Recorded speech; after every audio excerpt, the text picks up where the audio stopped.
was an artist known for making paintings that explored the history and struggles of African Americans. He moved to New York with his family at age 13. Here, he was introduced to art through some local classes his mother enrolled him in just to keep him busy. He became a very well-known artist very quickly, and he was showing in museums by the time he was 23. When Jacob Lawrence moved to New York, he witnessed something called the Great Migration.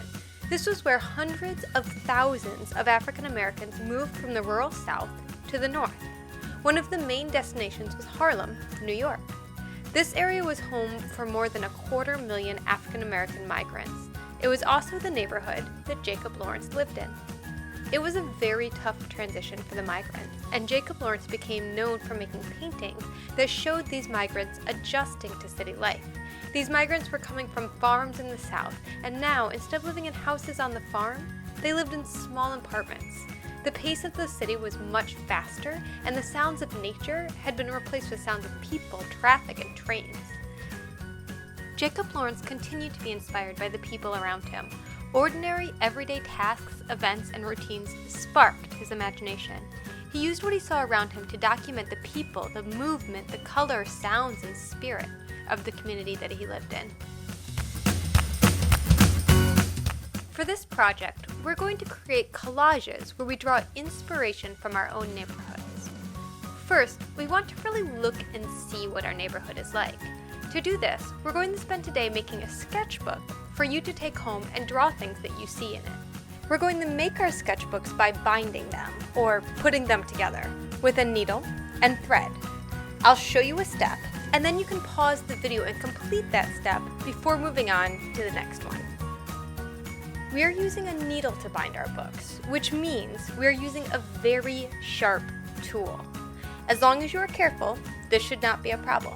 But make sure you are always aware of where the needle is and keep your hands away from the pointy side.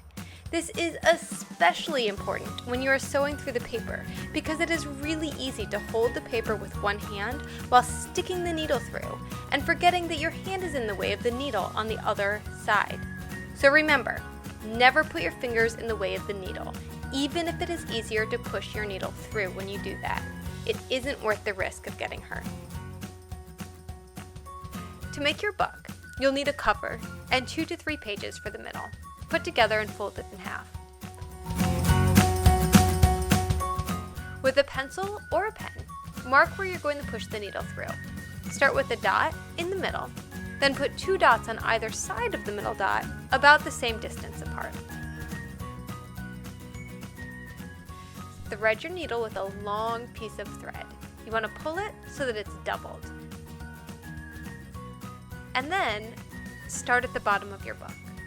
You're going to push your needle through the first dot and pull it to the other side.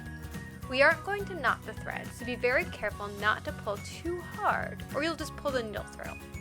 Leave enough thread dangling on the other side so that you can knot it at the end. Push the needle through the paper and back to the other side. Keep doing this, pushing back and forth until you have sewn through every dot. Then, sew back the other direction. You should have an unbroken line of thread all the way down your book. You can make a final small stitch so the thread is on the same side. Then take the leftover thread that started your sewing and the leftover thread from the end of the sewing and knot them together. Finish by cutting off the needle.